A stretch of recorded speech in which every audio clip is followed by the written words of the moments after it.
Hey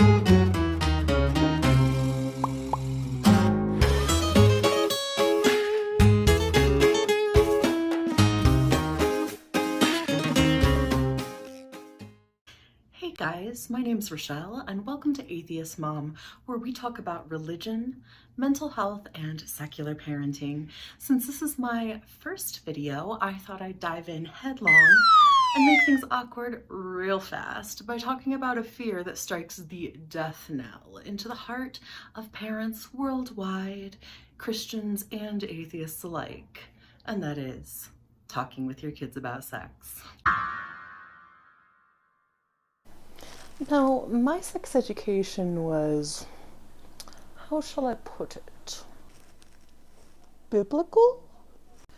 Traditional. Practically non-existent?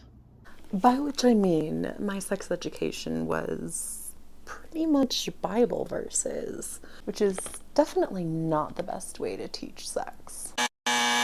I remember closing that instructive session with a reading from Hebrews 13:4, which admonishes, "Marriage is honorable in all, and the bed undefiled, but whoremongers and adulterers God will judge."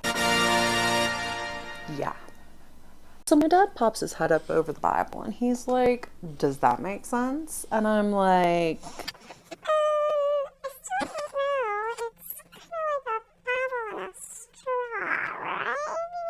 and Dad's like, now at this point there's a lot I could say about the bad ideas of purity culture. Briefly, for those who are unfamiliar with this evangelical movement, which gained popularity in the early 90s and exploded with Joshua Harris's book, I Kissed Dating Goodbye. Purity culture is an abstinence-only approach to sexual development and exploration in which the body of a teenage girl is pledged to both God and her father until such time as she leaves her father's house and is transferred to her husband. This is typically symbolized with a purity ring and some form of covenant ceremony between the girl and her parents.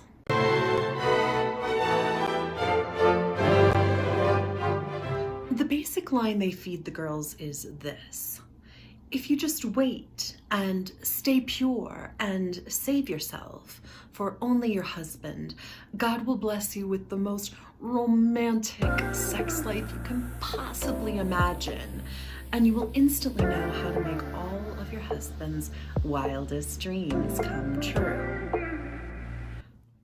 Also, you can use this time for Jesus, aka serve the church, because you aren't busy popping out little Christian soldiers yet.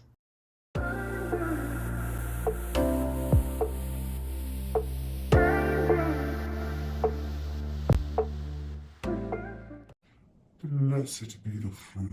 I wish I was joking. If you'd like to talk about purity culture in more detail, or maybe you have your own story to share, be sure to drop a like and a comment in the sections below so I can know what you guys want to talk about in the future. I'd sure appreciate it. Back to the virginity-obsessed patriarchy. No, really, we've had quite enough of that.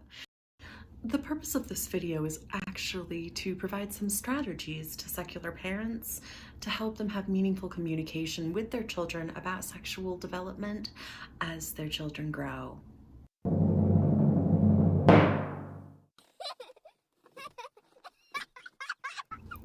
From weaning to bedwetting, early childhood is full of bodily functions, and 3 of the best tips I can give considerate parents of young children would be: number 1, teach your children the proper anatomical names for their body parts.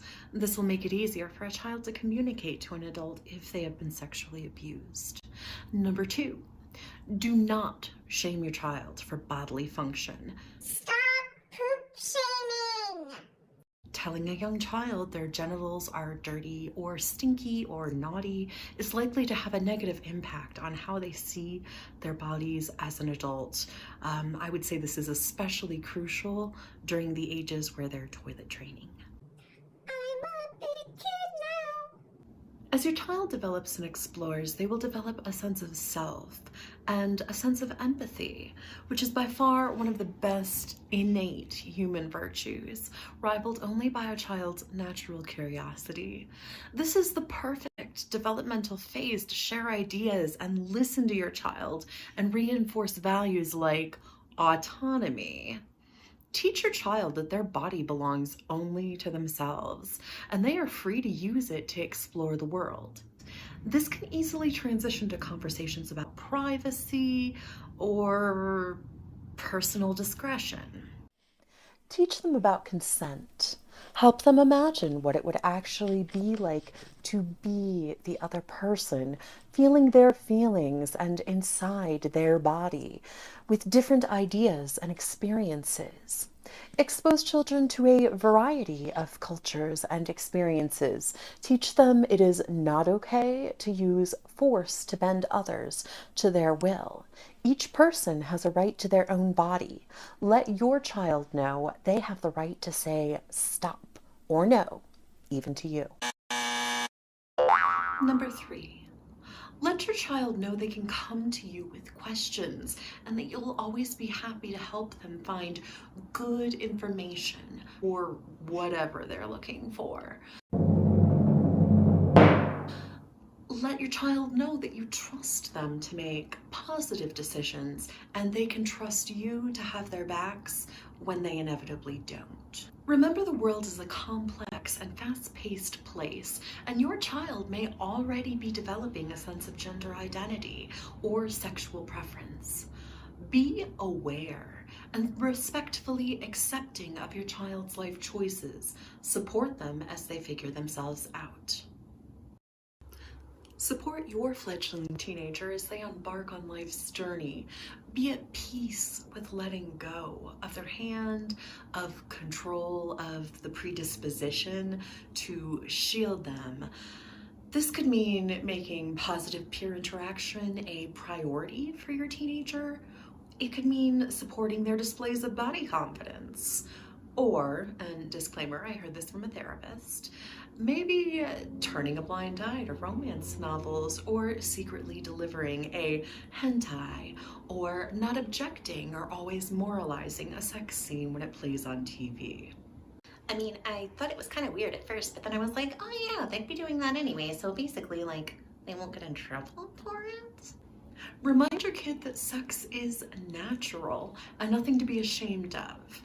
Tell them it's not like what they see on TV. It can be funny or awkward or even kind of mess sometimes. Make sure they know they can come to you for birth control or safety precautions or information. Make sure they know they can talk to their doctor or their therapist or a school guidance counselor or other resources in their life. Let your teenager be in charge of their rooms and appearance. Both can be a direct expression of their curiosity, personality, or even group identity. It's okay if your daughter goes running in a crop top or your son likes wearing makeup. So I used to wear these cleavage thongs, but you tell me.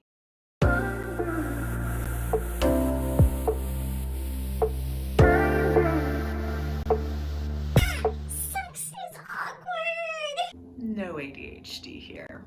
Once again, this is Rochelle Esmail, an atheist mom. Thank you so much for listening, and remember, you are inherently good.